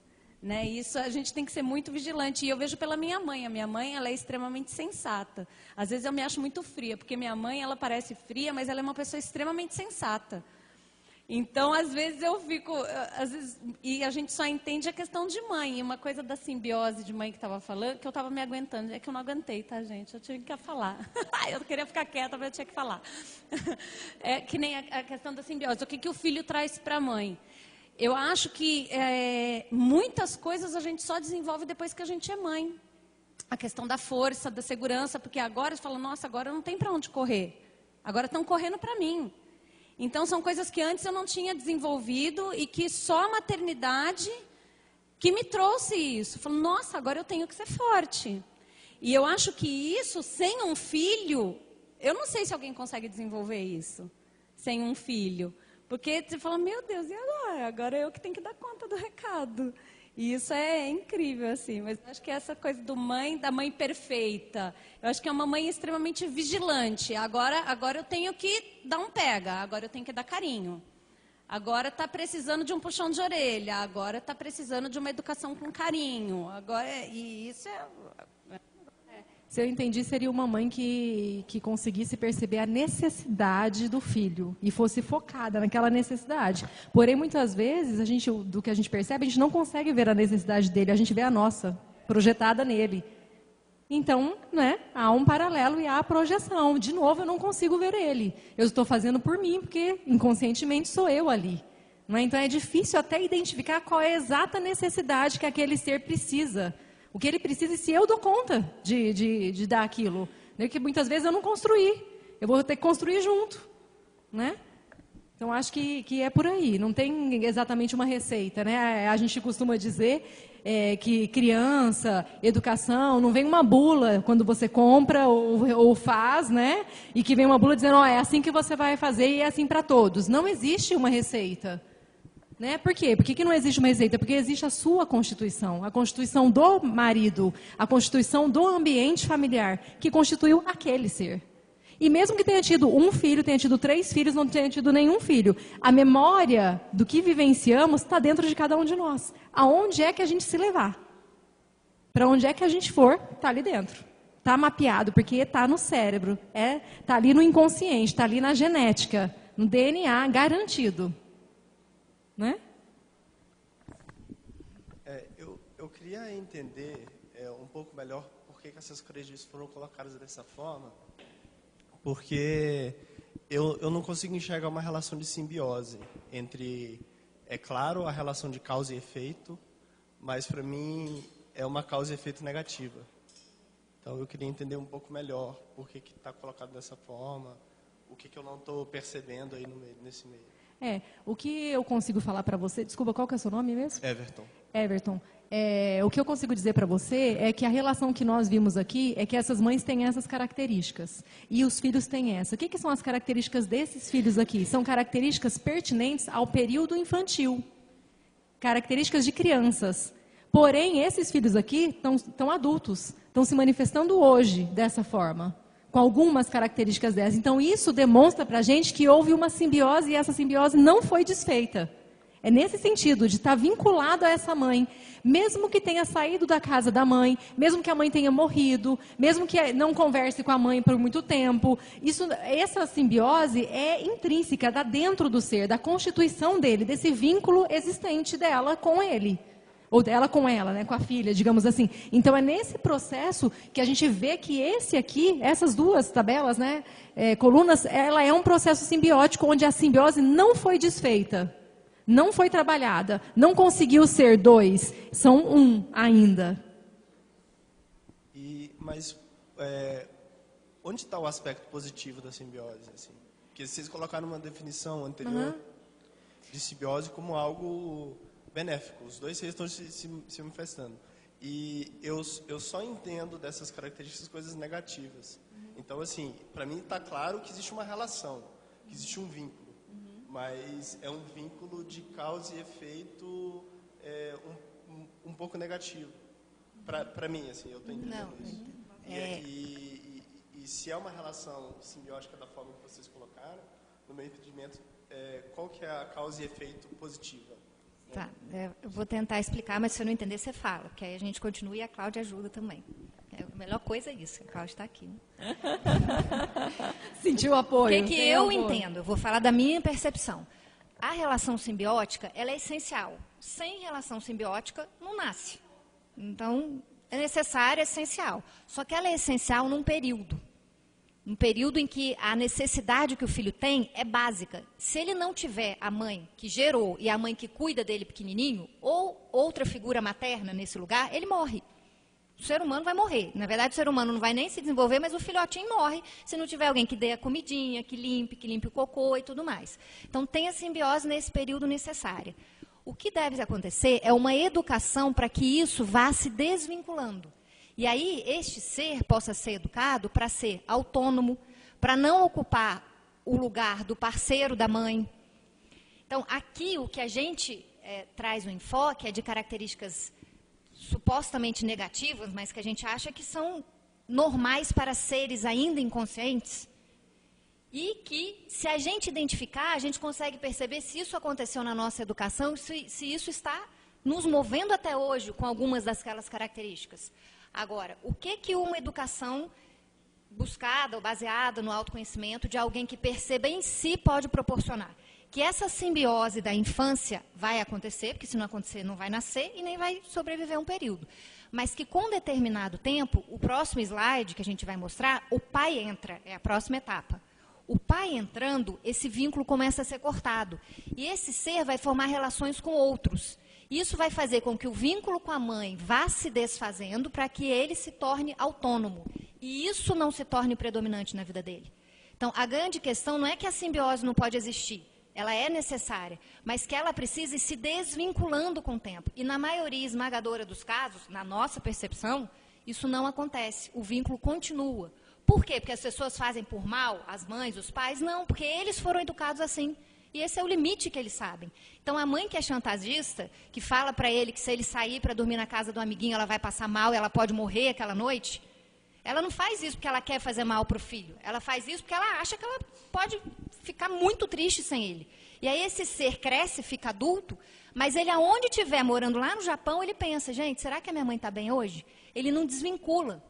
Então, o que a gente está mostrando são essas situações, que eu não posso dizer se é o seu caso, lógico, talvez não seja, mas que são situações de educações dadas por seres ainda inconscientes que fazem com que o vínculo continue e que características, vamos dizer, pesadas, se prevaleçam. Não te convenci. É que, de novo, eu só estou vendo coisa negativa. Assim, tudo isso que vocês falaram está claro para mim. Né? Essa relação, esse vínculo, essa dependência que aos poucos vai se cortando e tudo mais. Mas onde está a coisa boa disso também? Né? Porque, mostrando dessa forma, eu só estou vendo assim, a mãe que é chantagista, o filho vai ficar assim, preocupado, mas, enfim, qual que é o fato positivo do chantagismo? Qual que é o que vem junto com essas características negativas que foram colocadas aí, de características positivas, que também vão no futuro influenciar o desenvolvimento, que vão trazer, porque essas características aí já é do ser adulto, né, como você colocou. Então, o ser adulto ele vai ter suas características positivas e negativas. De onde veio essa relação das características positivas? Entendeu? Na verdade, assim, no primeiro slide, a gente demonstrou o material de Winnicott. E no fundo, a gente não trouxe escrito, mas foi um resumo do que a gente trabalhou antes. O que eu acho que tem de característica positiva da mãe, para mim é até difícil falar de característica positiva ou negativa, porque como a mãe falou, na verdade, a minha mãe, mesmo indiferente e permissiva, foi a mãe ideal, porque foi o que ela pôde fazer. Agora, quer dizer que a minha mãe foi só permissiva e indiferente? De forma alguma. A minha mãe me possibilitou estar como eu estou hoje. Ela me cuidou? Com certeza cuidou. Eu lembro mais das coisas que ela não fez, porque isso é típico do ser humano. Ele lembra mais do que faz sofrer, até para garantir que ele sobreviva. Mas a minha mãe provavelmente cuidou muito mais do que não cuidou, senão eu não teria sobrevivido. Mas tem traços do cuidado dela que deixaram marcas no meu sentir, que faz com que eu identifique essas características. Mas, com certeza, eu também identifico características boas, que são as que a gente trabalhou no primeiro slide. Quer dizer, ela me possibilitou formar a minha personalidade da forma como eu formei. Com criatividade, querendo aprender. Ela me deu carinho? Muito. Se ela não tivesse me dado afeto, eu sequer teria sobrevivido. Ela me limpou constantemente. Então, eu tenho características boas. Não quer dizer que eu sou, por ser filho de indiferente, eu só vivo aquilo ali. Eu vivo muito mais coisas do que aquilo. Eu trabalho, eu me mantenho, eu tive condição de ter um filho, que para mim é uma característica boa. Eu educo meu filho, eu cuido dele, eu dou carinho, eu dou afeto. Tudo que eu recebi, tenho referência. Mas a ideia que eu tenho do livro, e aí a Cláudia pode confirmar se é isso mesmo, foi de demonstrar e de trazer atenção para fatores que muitas vezes a gente não olha e que muitas vezes nos guiam e estão escondidos e demonstrando sentires nossos, mas que a gente nunca olhou na vida. Por quê? Talvez seja mais comum a gente comentar e estudar características boas. boas sempre entre aspas, porque é até difícil dizer o que é bom e o que é ruim. Mas de forma alguma a gente quer dizer que o ser é só aquilo. Não é. Mas que isso também existe, que na nossa visão é importante olhar para isso. Porque ligado a isso tem várias questões. Por exemplo, trauma. Tem traumas que foram gerados por questões às vezes simples, mas que no sentir são grandes e que vão guiar muito dos meus comportamentos. E que eu nem entendo que é ele que guia. Então, isso pode ser um estímulo para eu olhar para coisas que eu não olhei antes. Mas, de forma alguma, a intenção é falar que só existe isso. Porque se só existisse isso, nenhum de nós estaria aqui. Seríamos todos internados em hospitais psiquiátricos. Que, no fundo, a gente pode até chegar a ser um dia, mas, no momento, não estamos. Você entende? Assim, não é dizer que só tem ruim. Mas, às vezes, a gente mostra que tem algumas coisas que a gente ainda não viu até hoje. E que, se olhar para isso, facilita até a ver a boa também.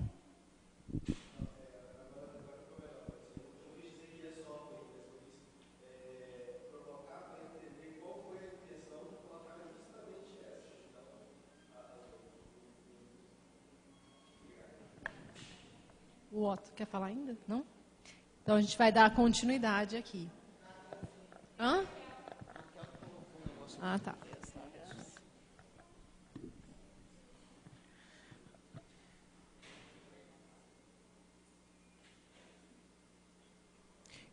Raquel, eu tenho hoje a consciência de que ser mãe não deveria ser um sonho, porque biologicamente e fisiologicamente toda mulher minimamente saudável pode ser mãe.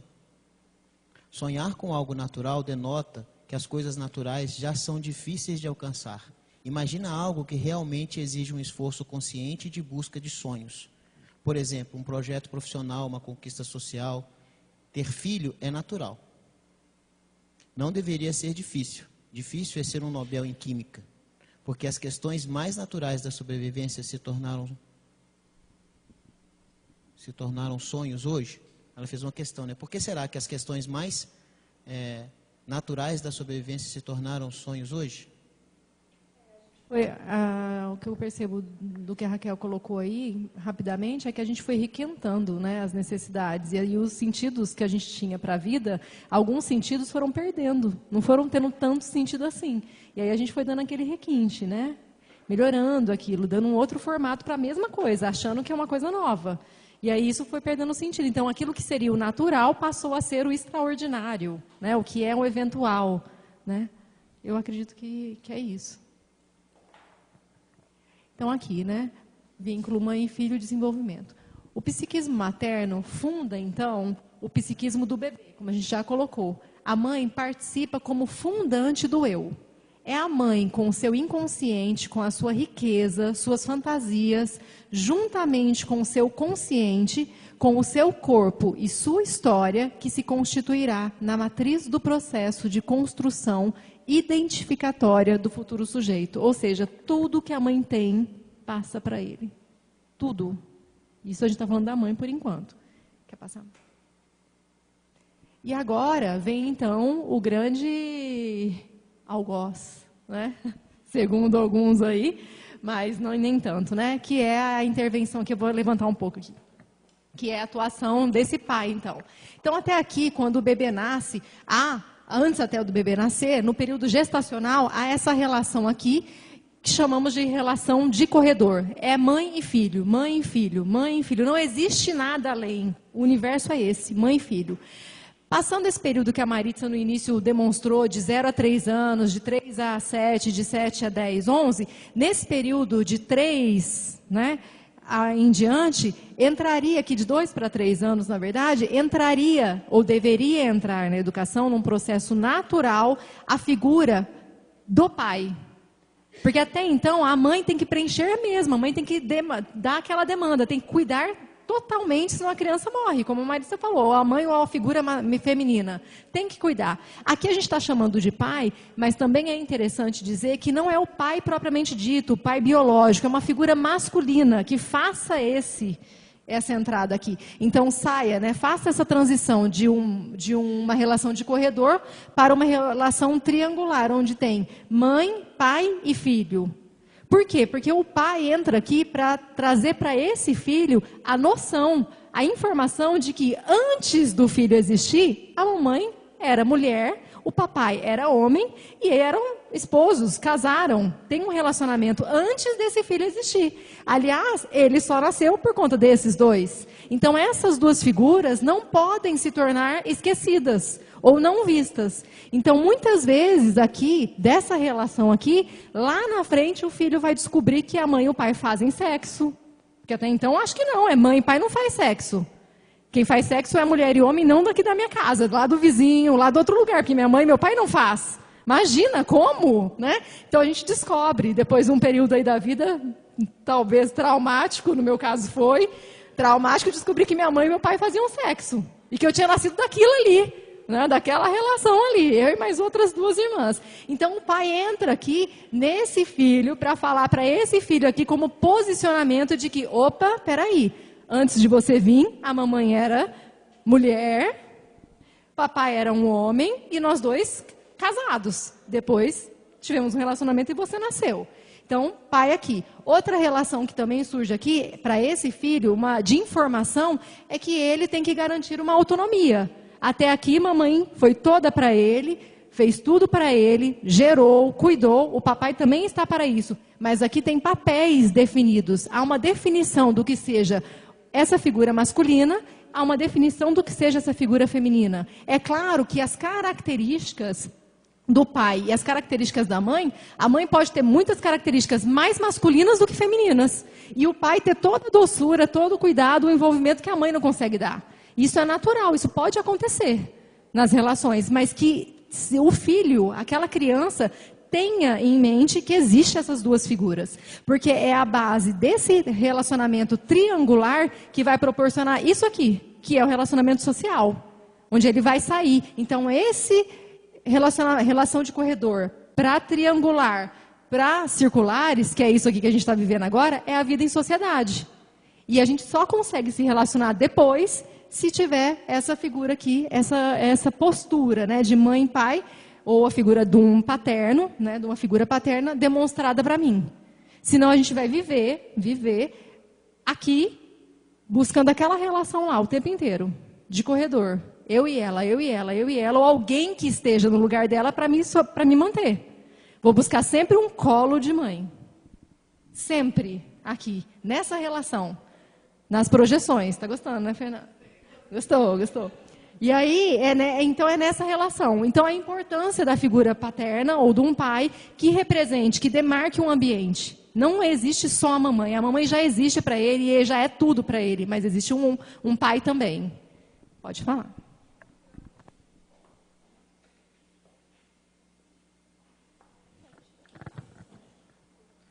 Oi, meu nome é Letelier, o que gosta de causar.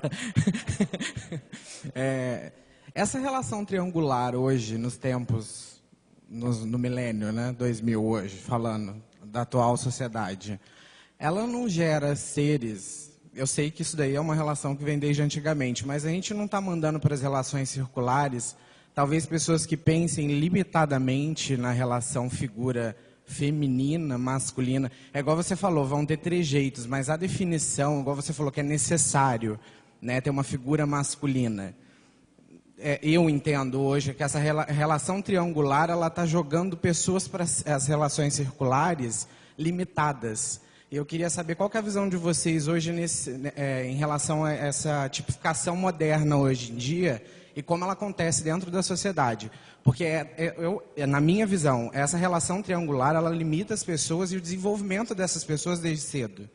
Então, como vocês veem essas pessoas que partem dessa relação triangular, que para mim, ao meu ver, é antiquada, nas relações circulares? Né? Porque o fato, por exemplo, de eu ter um pai, porque minha mãe é a sofredora, tá, gente? Aquela que sofre, sofredeira, mulher. A minha mãe é a sofredora, meu pai, ele realmente era o algoz. Ele era o algoz, não era uma figura algoz, ele era algoz.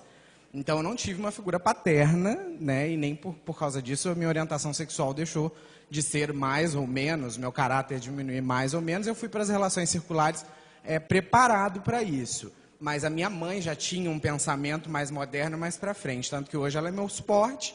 A simbiose, ela sempre vai existir, não adianta. Só que ela é uma simbiose trabalhada, é o que eu entendo, né? Porque não adianta. A mãe é mãe, vai morrer mãe, não tem jeito, né? Esse manual, essa bula aí que você falou, que a gente estampa na cara da mulher assim e fala para ela, você tem que ser isso, você tem que fazer isso, é uma outra forma de oprimir também. E é ali que você vai criar a relação, nessa relação triangular que muito me estranhei, né, pelos tempos atuais. Mas qual é o pensamento de vocês que fizeram o material, que montaram esse trabalho? Então, esse material não é nosso também. Esse material também é uma influência das leituras que fizemos, né, da pesquisa, do livro também Prisioneiros na Infância. O que eu vejo, tá, é uma visão minha e do que a gente tem visto aqui dentro do sistema Tempo de Ser. Essas relações, seja a corredor, seja triangular, seja circular, ela existe para que eu crie referências. Então, são as referências que vai lá desde o período infantil, onde tem figura materna, figura paterna, com referências de ambiente, de crenças que vão me constituir como pessoa. Então, essas referências, elas não são nem boas nem más, não são só o que a gente pode dizer ali do feminino, estritamente no feminino, num corpo de mulher, ou masculino num corpo masculino. Isso não é isso que a gente está dizendo. São referências criadas. E o que eu também gostaria de dizer, que eu penso um pouco como você nesse sentido aqui, que está estrangulada essa relação, esse tipo de relação. Por quê? Porque está saturado. A gente está vendo que a espécie está indo para falência. A espécie está em extinção quase. Porque a gente não está vendo um processo educacional que olhe para o ser e veja a sua necessidade. Que há um avanço. A ciência avança por um lado, tecnologia por outro, mas esse aspecto do nascimento do ser humano está estático. Está pedindo mudança, está pedindo uma alteração. Está pedindo um cuidado, um olhar observador, um olhar atento a rever alguns conceitos. E aí a questão que é conceitual, questão de paradigma, questão de uma nova moral a ser constituída. Então, é nesse sentido que, para mim, cria sentido falar dessas relações. Elas criam referências que vão me dar base para poder me movimentar.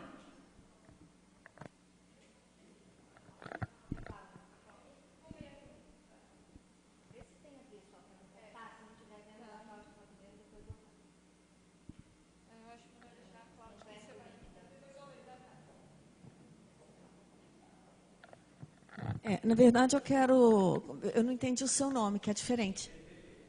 Como? Letelier. Tá. Quando nós construímos essa forma gráfica de falar um pouco do que ocorre do princípio da vida até no momento em que nós nos tornamos um ser social, o que ali a gente tentou representar é que nós surgimos no mundo como uma relação corredor, mãe e filho, que é representado aqui pelo termo que nós emprestamos da biologia, que é a simbiose. Então, nós surgimos no mundo naquele patamar, relação corredor, mãe e filho. Em um determinado momento, que é por volta dos 3 anos, esse filho começa a assimilar que existem outras pessoas no ambiente e, geralmente, a figura paterna, a figura dos irmãos. Qual é o papel preponderante do pai ali na triangulação ou de uma outra pessoa que não necessariamente seja do mesmo sexo, mas que ocupe este lugar do pai? A figura paterna, ela apresenta o outro para a criança. Existe um outro que não é a mamãe e eu, porque este outro se interpõe entre nós, não deixando a minha vontade só ser feita. Este é a ideia do gráfico triangular. Não tem a ver com sexualidade, não tem a ver com gênero. O que ela tem a ver? Surgimos no mundo como uma relação corredor, de repente surge na observação da criança o pai representa o outro porque ele e a mãe eram um. Então, o pai apresenta esta relação e é o pai que apresenta o primeiro outro. A partir do reconhecimento do outro, ele vai se tornando um ser social, coletivo e é capaz de estabelecer relações circulares e não somente as relações de corredores. Sim, então por isso é a figura do outro. O pai, ele surge na relação mãe e filho para apresentar que o outro existe. Porque Não. A criança, quando começa a perceber a preponderância de uma outra figura, é sinal que um amadurecimento já ocorreu e que ele já não está se vendo tão intrincado com a figura materna. Isso desperta a ele que existem outras relações, que serão as relações futuras circulares.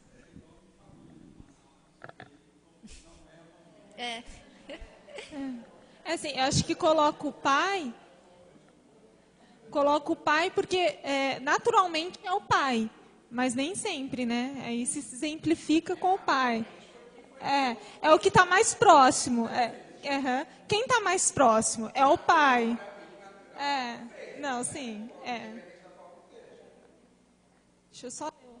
Já passou? Pode ler o da Cássia? A Cássia de São Paulo colocou aqui, então, sendo humanos, não existiria mãe ideal nunca. Poderemos ter no futuro mães conscientes que estimulem seus filhos a se conhecerem, estarem mais preparados para serem conscientes de si, apenas isto.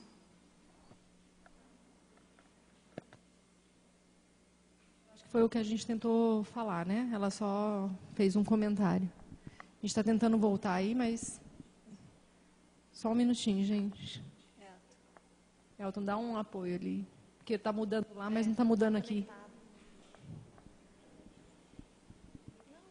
Não. É que o slide está mudando no computador, mas não está mudando aqui. Acho que tinha que ter duplicado o slide. Eu botei lá, mas eu mexo aqui. Coisa mais estranha.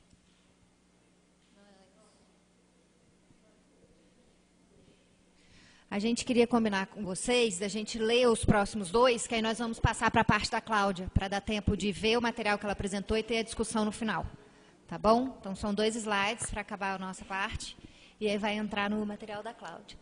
Então, concluindo essa ideia do vínculo mãe-filho, desenvolvimento da sexualidade, de novo esse trecho da Denise Martinez Souza, no final tem a bibliografia, então se alguém se interessar, é um artigo que ela escreveu para um livro sobre psicanálise de criança e adolescente, que ela trata da questão especificamente do desejo, como que está ligada a questão do desejo da mãe e a influência que isso tem no psiquismo, na formação do psiquismo da criança. Encontramos em todo sujeito humano uma longa história de desejos, desejos que remetem aos primeiros vínculos objetais, ao início da relação diádica com a mãe, que é a pergunta do Letelier. No início é essa relação diádica, relação de corredor. Isso é básico da formação do ser. A evolução para a triangulação, no sentido de que vai ter que entrar um terceiro, porque se não entrar um terceiro na relação, vai ser mãe e filho sempre. E aí o vínculo simbiótico é tremendo e não tem como romper. Então, o terceiro que entra, que normalmente é uma figura paterna, mas não necessariamente, é o que vai dar a noção de outro, que a Cláudia acabou de explicar. Então, essa evolução acontece, mas principalmente a história ontogenética, a história da mãe de desejo por um filho, de desejo por um homem e de dar-lhe um filho. Isso marca a história libidinal que constitui cada sujeito. É um artigo que ela tem sobre isso, ela se baseia numa psiquiatra e psicanalista francesa que chama Olanier, que morreu em 1990, e é muito interessante a percepção que ela traz, e a gente achou legal trazer esse resumo aqui, porque há uma pré-história do ser que vai influenciar na formação dele, que é formado pelo desejo que a mãe tinha. O desejo da mãe e do pai ao se conhecerem, ao se relacionarem, ao desejarem um filho e ao implementarem ele até no ato sexual. Por incrível que pareça, às vezes a gente tem mais uma vez essa informação e fala, não é possível. Isso acontece. Isso que foi desejado pela mãe vai influenciar na formação do próprio ser. Então, em nós existem marcas do que era a relação dos nossos pais. E por isso que é interessante pesquisar o que foi essa relação. Se a gente vive sem saber o que eles desejavam, o que eles planejavam, como que eles se conheceram, como é que foi esse relacionamento, a gente vive sem saber um pouco de nós mesmos. Então, fica o estímulo para essa pesquisa, porque em nós existe um registro psíquico. Na nossa formação ontogenética, que seria esse estudo do que é a formação daquele ser até a fase adulta. Mesmo que isso tenha acontecido antes do fisicamente ser gerado, isso me influencia psiquicamente. E quando gerada, a mãe pensa, passa pela cabeça da mãe, ou a aparência que o bebê vai ter, como ele vai ser, que sexo ele vai ter, que sonho ele vai realizar, o que ele vai ser quando ele crescer. Tudo isso passa na cabeça da mãe como pensamentos e que está já sendo registrado. Já está sendo registrado nesse conteúdo aí que a Maritza comentou. Né? Já está passando por essa marca que a Maritza comentou, que está sendo constituída. Além disso, a relação pai e mãe, como é que está sendo essa relação? Está turbulenta, não está? Como é que está o casamento nesse período? Não está casados? O que está acontecendo? Está uma dificuldade financeira? Qual é a relação? Qual é o contexto em que a vida de ambos está naquele momento, onde vai ser gerado? Né? E também lembrar que não é só nesse momento, a gente está falando de agora, mas tem quando essa mãe e esse pai foi gerado, o que estava acontecendo? Então tem uma transgeracional aí, né? Transgeracional, não é só aquele momento, aquela relação, aquele contexto, né?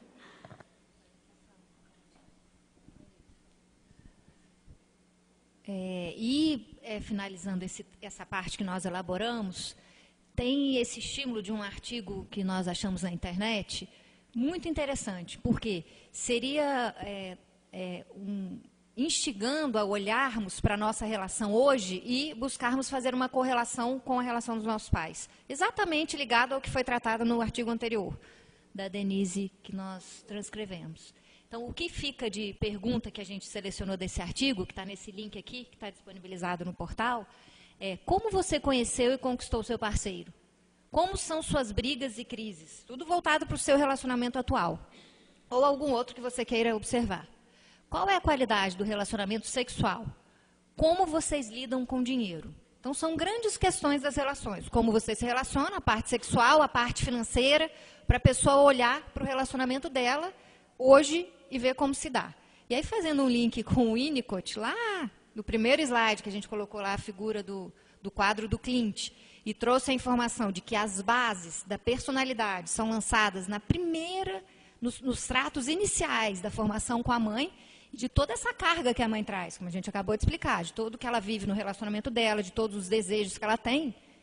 Qual o link que você faz, então, do que você vive hoje e do que os seus pais viveram? Principalmente quando você foi gerado e durante a sua infância. Será que existe uma correlação? Para vocês faz sentido isso? A gente trouxe porque para a gente faz muito sentido. Ao pesquisar como os nossos pais se conheceram, como era a situação financeira deles, como eles lidavam com a parte financeira, como que era a convivência entre eles, eventuais traições, que pelo menos na época dos meus pais eram bem mais comuns, mas isso deixou marcas que eu hoje trago em mim e muitas vezes levo para o meu relacionamento? Então, questão que a gente também sempre lembra aqui, para ficar como estímulo para pensar, de que se vocês já repararam que a nossa vida, os nossos relacionamentos, eles são cíclicos, né? Eles têm ciclos. Acontecem, então, de certo em certo tempo, acontece de eu estar em tal característica, meu parceiro estar em tal característica, e muitas vezes eu vou lá e troco de parceiro, porque chegou no limite. Saturou, vamos trocar, mais fácil. Né? E aí, se a gente faz e não registra isso, não tem esse processo de auto-observação, de querer conhecer o que se é, porque aquilo que se é, você vai se carregar para o outro relacionamento, você troca. E aí, na vivência com o outro, você fala, opa, mas peraí, parece que eu já vivi isso. Não está muito, né, não é muito novidades que eu estou vivendo. Parece que tem aqui um quê de meu aqui. Né? E talvez esse quê de meu nem seja seu, mas seja dessas características que estão guardadas na memória genética e memória de uma espécie. Né? Então, trazer o que é nosso, trazer o que sou eu, descobrir isso é que está por ser feito. Né? Está por vir. A gente vai tentar colocar o último slide ali, que é de agradecimento, e na verdade seria muito interessante se a gente conseguisse, porque eu não sei se a Raquel ainda está lá, que é a Raquel que mora na Suécia. Ela fez um poema e publicou esse poema há um tempo já, e a gente descobriu que esse poema era para a mãe dela. E aí a gente vai descobrir agora, vai ler um pedacinho desse poema. A gente tirou um trecho, tá? A gente tirou só um trecho e tem um poema na íntegra nesse endereço aqui, que é uma forma de agradecimento, uma forma de finalizar essa noite de hoje.